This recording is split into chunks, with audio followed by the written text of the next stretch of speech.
बिस्मिल्लाहिर्रहमानिर्रहीम। अस्सलामु अलैकुम वरहमतुल्लाहि वबरकातुहू।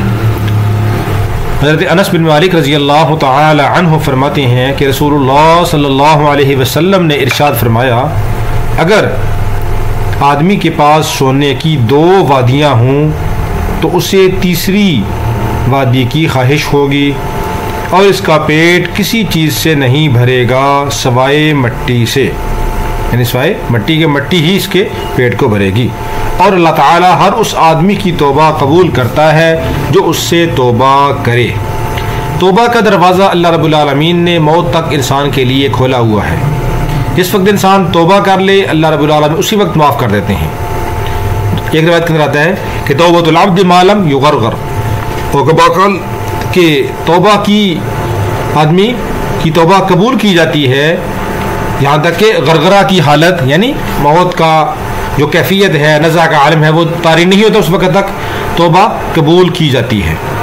जब वो कैफियत पैदा हो जाए, मौत सामने आ जाए, उस वक्त की तौबा कबूल नहीं है। इसलिए अल्लाह रब्बुल आलमीन हमें मौका दिया है कि हम तौबा कर लें, अल्लाह को राज़ी कर लें और अपनी आखिरत की फ़िक्र करें, क्योंकि ख्वाहिशात इंसान की पूरी नहीं होती। जैसे हदीस पाक में बयान किया गया ना कि किसी को दो सोने की वादियाँ मिल जाए तीसरी की ख्वाहिश करेगा, तीन मिल जाए चौथी की ख्वाहिश करेगा।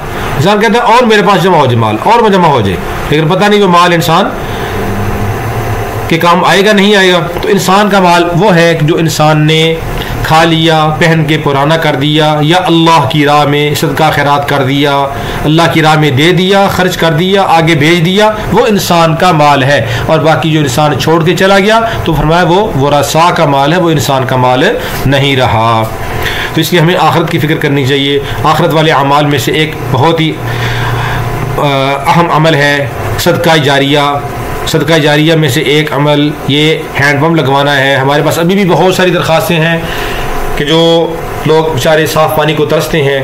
तो ये भी हमारे एक भाई हैं, मुबशर साहिब इटली में होते हैं, उन्होंने अपने वालिद मरहूम मोहम्मद आरिफ साहिब के लिए इसाले सवाब के लिए हैंडपम्प लगवाया है। अल्लाह रब्बुल आलमीन इसकी बरकत से भाई मोहम्मद आरिफ मरहूम की मग़फ़िरत फरमाए, उनके दराजात को अल्लाह ताला बुलंद फरमाए, उनकी कब्र को अल्लाह ताला जन्नत का बाग बनाए। अल्लाह रब्बुल आलमीन उनकी आखिरत की सारी मनाजिल को आसान फरमाए। अल्लाह रब्बुल आलमीन भाई मुबशर साहिब के माल जान औलाद में बरकत नसीब फरमाए। अल्लाह रब्बुल आलमीन हर कार्य खैर में उनको हिस्सा डालने की तौफीक अता फरमाए और हमेशा अपने वालिदैन की साले सवाब के लिए और अपनी आखिरत को संवारने के लिए हर सदका जारिया के काम में इनको हिस्सा लेने की तौफीक अता फरमाए और अपने माल को जो हलाल कमाते हैं तो हलाल जगह पे हमेशा खर्च करने की तौफीक अता फरमाए और अल्लाह ताला हराम जगह पे खर्च करने से बचाए।